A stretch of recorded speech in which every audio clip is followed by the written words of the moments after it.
This one is fascinating to me. I cannot wait for this. I've been waiting for this for weeks because the topic was so alluring. Tiffany Franklin joins us from Optiv. How are you, Hello. Tiffany? I'm doing good. How are you? Good, good. So the topic fascinated me because the way you pitched it, it's the lessons we can learn from cyber criminals. And cyber criminals try to get us to click on things or do things that we wouldn't otherwise do, but they just kind of lure us. And I think your spin was, we can use those same techniques for better learning. So Absolutely. really, really excited to hear how you spin this one. All right. Well, I'm going to go ahead and share my screen. There you go. It's all yours. All right. You guys can see that? Yep. All right. So my name's Tiffany. Like Suzanne mentioned, I am the manager of cybersecurity education at Optiv. Specifically, I lead the e-learning and simulated phishing practices. Now, Optiv as a whole is not a training company. It's a security solutions integrator, which is a little bit of a mouthful, but what it simply means is that we help our clients reduce risk by approaching their cybersecurity needs strategically with everything from assessments to strategy and technology. So Pete's kind of segue there at the end about having a multi-asset approach is pretty much what Optiv does when it comes to cybersecurity. And my component of training with the e-learning and simulated phishing fits nicely in that. So what we do is work with organizations that need to improve their cybersecurity awareness for their employees and contractors. And the cool thing, kind of as Suzanne alluded to, is that it impacts everyone. So each one of us kind of is a little bit curious about that because we live in a digital age, right? Now, because I work with external clients and not just internally at Optiv, we've had my team works with everyone from small municipalities in Texas all the way to global enterprises with learners in over 30 different countries. So, having that experience, hopefully there are some takeaways that you can get today just, from that unique opportunity that I've had. So if you have questions, drop them in the Q&A. Would love to chat with you about that. Now, just a heads up, I know we have a diverse audience with us today. So some of you joining just via audio or multitasking and others that may have visual impairment. So as I go through the presentation, I'm going to be describing what's on each screen and reading through some of the examples to ensure that everyone can participate. But before we leave this awesome title slide, we need to prepare ourselves. If you're going to be learning lessons from a cyber criminal, you're going to have to pick your threat actor persona. Okay, that's right. I am going to ask you to be a bad guy, at least for the next 23 minutes. Okay, so take a second to think about the most recent or current project that you're working on where you are creating, delivering, or deploying training to your end users. Okay, so current project or most recent one.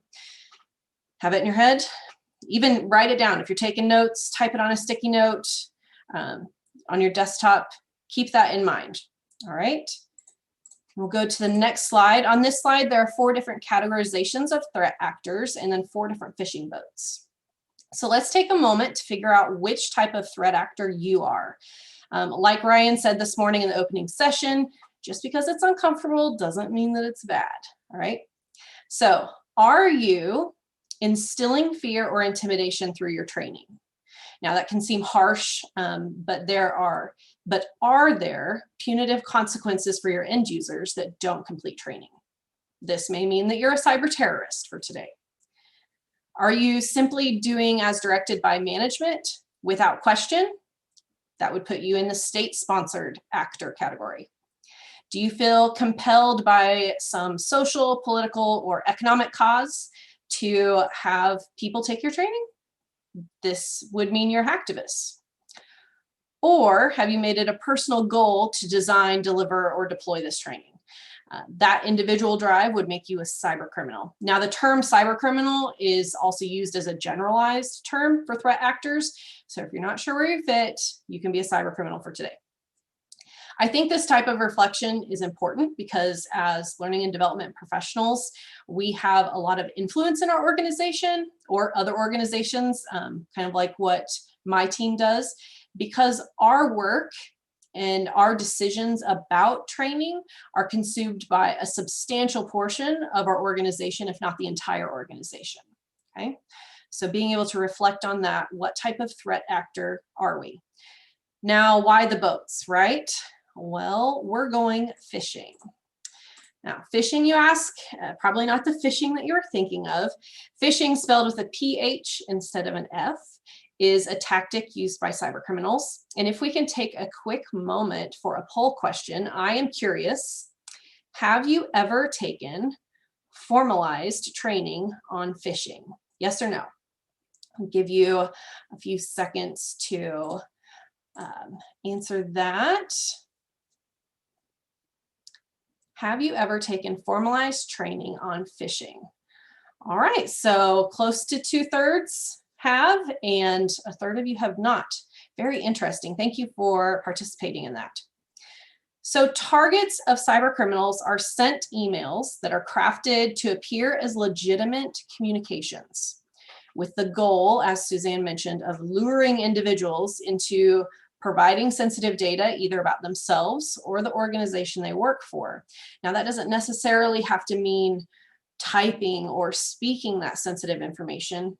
By just clicking links, you can give access to sensitive information.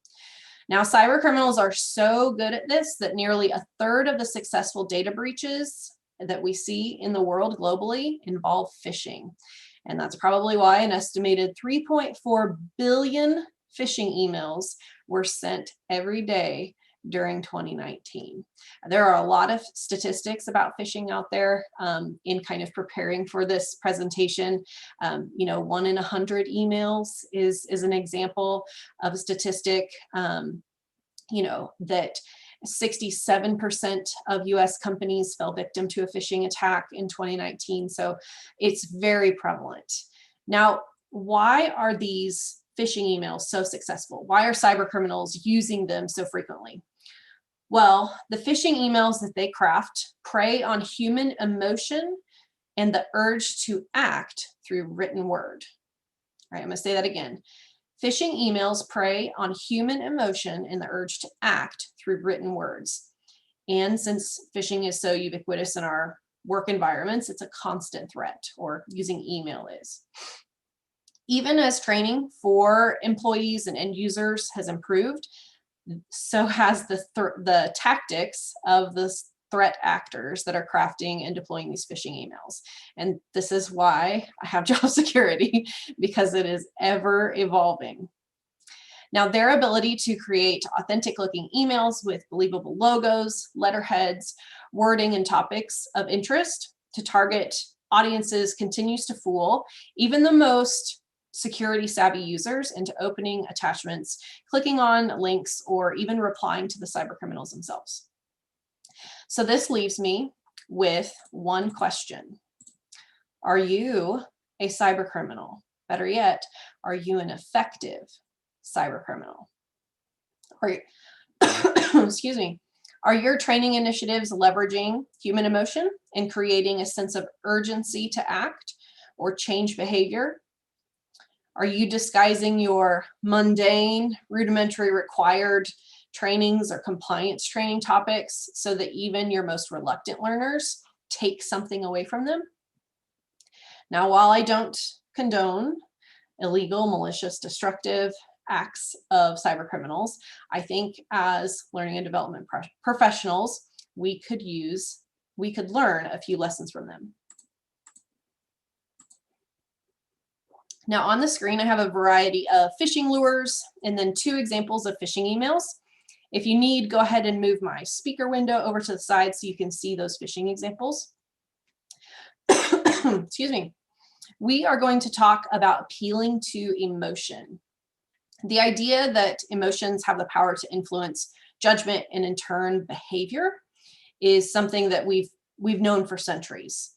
If you've been with us all day, Emily Wood mentioned in the ILT panel this morning that her goal to always develop training to change behavior, her goal is to always develop training to change behavior, rather, which is our goal here at Optiv, changing behavior in employees to make organizations more secure.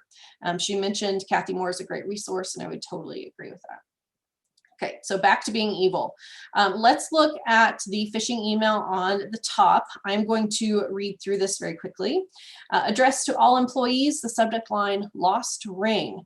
Good afternoon. I'm so sorry for spamming everyone late on a Friday afternoon, but I have accidentally misplaced my wedding ring. I either took it off when I was washing my hands in the restroom or when I was rinsing out my coffee cup in the break room. I've attached a picture. If anyone has seen it, please let me know. With an innocent little attachment. All right, so the goal for the cybercriminal's goal here is for the recipient to open the attachment where they have the wonderful gift of malware. Keyloggers to track everything that you're typing on your computer, all those wonderful things. So now how does a cybercriminal get the recipient to do that? Well, first of all, no one wants to lose their ring. So recipients feel some compassion, compelled to help. Secondly, there's curiosity associated with opening the attachment to see the picture. I know I'm always curious of what people's wedding rings look like, a little jealousy there maybe. But it's interesting to note what else could make this successful.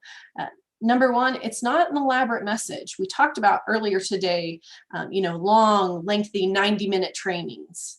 Okay, same here. This is short and sweet.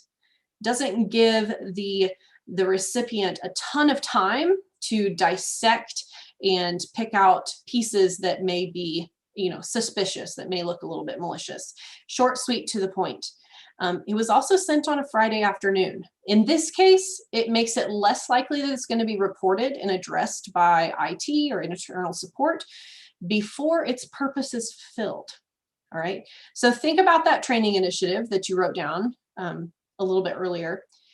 Could it be delivered in a simplified, meaningful, timely manner that is more effective in grabbing the attention of your learners? Okay, reflect on that. Let's move to the second example. So this one is addressed to all Kansas City branch employees. I'm here in the Kansas City area. Subject line, updated 2021 remote work plan. KC employees, we have received direction from executive leadership to provide you an update on our 2021 remote work plan. The update may impact decisions you make during your benefits enrollment, so please take a moment to review. Here's a link. Be on the lookout for a town hall calendar invite where you'll be able to ask questions. Okay, first and foremost, this email impacts every user as it pertains to their environment and day-to-day operations. Number two, there could be an impact to the recipient's finances, right? So it's something meaningful, something that has a little bit of a sense of urgency there. There is a timeliness element. It coincides with benefits. And finally, there's executive buy-in, right? Because this is coming down from above. So for me, the topic and the timeliness are the two major elements that stick out and make me want to click on that link. In our industry, the spike of COVID-19 related emails was astronomical in March and April.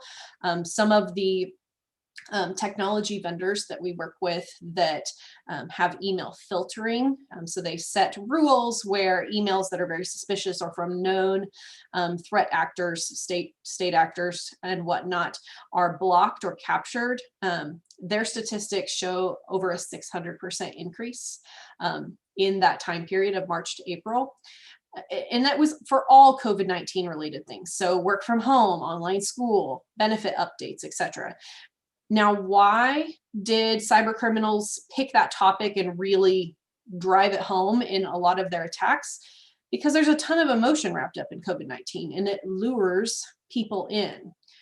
So take a moment, think about that training topic that you're working on or that initiative. How is it luring people in? Is it timely? Are they going to be able to see the impact to their day-to-day based upon what they learn or what they take away from your training? Put on that cybercriminal hat. All right, on this slide, we have a hook image along with a couple examples. So I want to ask another poll question. What do you think hooks your learners the most? Okay, so what do you think hooks your learners the most, gets them to complete that training? Is it going to be emotion, compliance, incentive, or personal development? And this is currently, not what in an ideal world, what we would like to see, but currently, what do you think hooks your learners the most?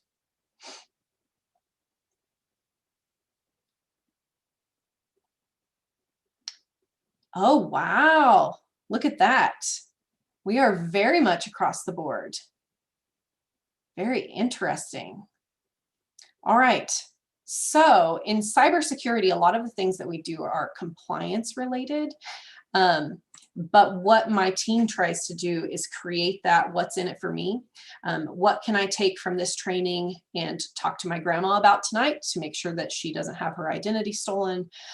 What can I take from this to protect my home, my children that are taking school from home, all virtually, right? So having some of that, being able to do not only compliance, that they have to meet that need, but also having the emotional aspect of it, the personal development aspect of cybersecurity for some of our folks.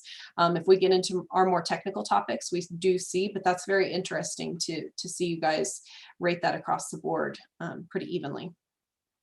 So the interesting part about phishing emails is that cybercriminals are looking for some sort of action, right? It's either to click a link, as Suzanne mentioned, download an attachment, or reply to the email. Even in some more sophisticated attacks, they use the email to validate a phone conversation. So in our first example on the slide, I'm going to read through this one. It's addressed to the finance department, and the subject line is process inquiry. Apologies if this is the wrong email alias for this type of question. I'm a new account manager in the Pacific region, and I have a client that is wanting a copy of their payment history, but I'm having trouble accessing their account through NetSuite. I'm wondering if someone can give me a quick walkthrough and make sure that my privileges within the system are correct. I promise I'm not technically challenged. Thanks for your help. So in this email, the cybercriminal is not looking for someone to click a link. They're not looking for them to download an attachment. They're looking for them to reply to the email and to take an action to log into NetSuite to look up information. You see how that action doesn't have to be necessarily what's right in front of your face, but there can be some peripheral actions that also happen. In the second example, addressed to IT security updates, the subject, user action required, email security enhancement. There is an Office 365 logo, and the message says, as a new security measure to improve our email system, you are required to update your O365 account. This update will enable encryption technology, protecting your personal information as well as the organization's. To enable encryption, please click here, and there's a hyperlink on the click here. Important, all outbound messages will be placed on hold until the above action is taken. So this message, the intended action is very clear. It is imperative that they click the link, because if they don't, there's going to be a significant impact into their ability to conduct business. An interesting way to look at this is, why are you deploying your training? Are you looking to elicit behavior change? Are you wanting to increase knowledge? Are you needing to announce a new process? Are you attempting to spread awareness? Once you identify what your purpose is and why you're deploying or developing this training, you need to ask yourself, so is an e-learning course the most effective way to meet your objective? We talked about, throughout today, we've talked about multiple different avenues in which to do that. You know, and here in this presentation, I'm talking about phishing emails, but cybercriminals don't just use phishing emails. You know, obviously there's the hacking into databases and things like that, but they also use smishing and vishing, very closely related to phishing. Smishing, I can't even say it, you guys. Smishing is where they send malicious text messages. So think SMS phishing, so smishing. And vishing is where they use phone conversations. So voice phishing.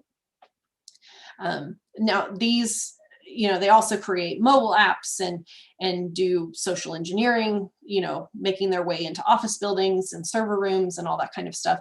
There are all kinds of ways to execute a cyber attack. And phishing is only one tool in your cybercriminal arsenal, right? So make sure you're using the right tool.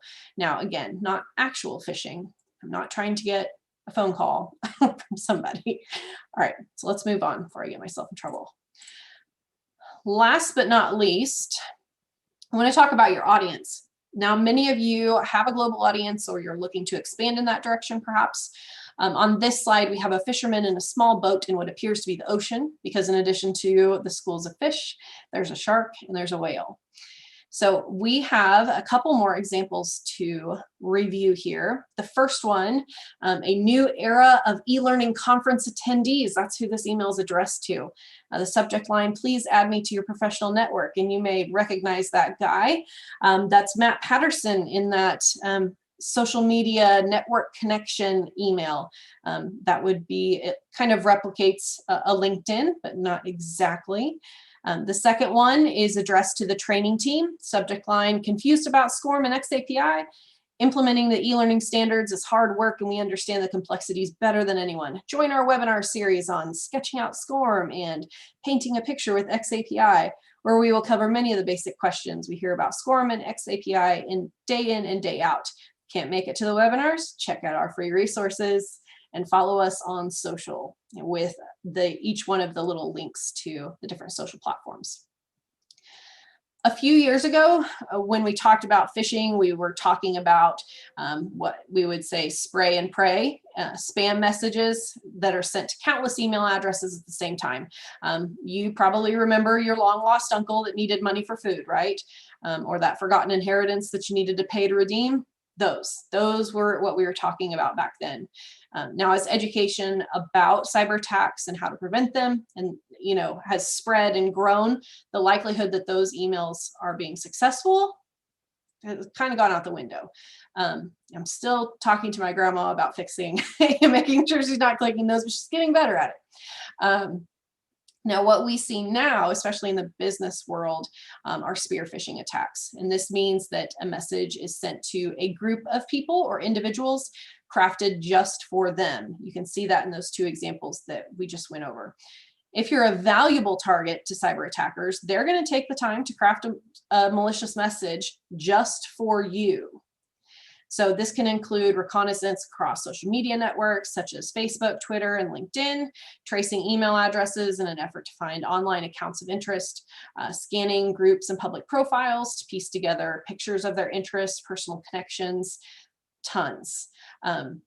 Now, are you doing this for your learners? Are you dissecting your user base to see if their motivations differ? Are you investigating their likes and interests outside of the office so you know how to hook them emotionally? Are you taking into consideration their cultural differences? When you're developing your training, not just for translation, but culturally.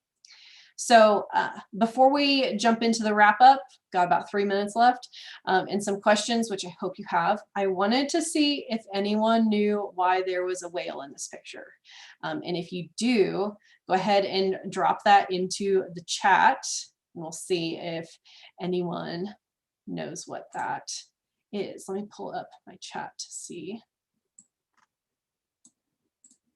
Anyone knew why there is a whale? Suzanne, a whale has a larger sphere of influence. I like it. They're fishing for the whale, a trove of big data. Yep, data and money, that is correct. So whaling is a phishing email targeted at senior executives and other high profile targets. Yep, big catch. It's usually an individual, not just an organization, right? You're looking at your CEOs, CTOs, CLOs, all that. So in summary, remember that project that I asked you to keep in mind at the beginning of our session. So let's pull that back in the forefront as we kind of review. So reflect on your motivations. What type of cyber threat actor are you? Identify your objectives. What are you trying to get them to do? And make sure your learning opportunity aligns. Take time to understand your audience. Do your reconnaissance. Once you have the opportunity in front of them, make sure the lure is meaningful. And then when you got them on the reel, make sure you got a strong hook. That's pretty good stuff. I try. I think my eyes are just glazed over right now. Well, I mean, one of the interesting things is we actually, at Optiv, my team creates these phishing emails and sends them to organizations. So like we have clients that say, okay, I want you to phish all of my employees. And so that is the fun part of our job, that we get to put on our little evil hat and try to get people to fall victim to it. And I'll bet you that the executives are surprised at the results. Mm-hmm. Yeah. Yep. Yeah. You know, especially when, you know, they want save the puppies. They're like, no one's going to fall for that. Let's make it real easy. And, you know, 30% click rate on save the puppies. Right. Right. So, yeah. Wow. That, you know, I just never would have connected the dot between cybercriminal and e-learning, but it totally makes sense now. And just some really, really, really good examples there of how quickly we can get hooked, but also how that relates to developing e-learning initiatives. Cool. Thank you so much for that. That was good Absolutely. stuff.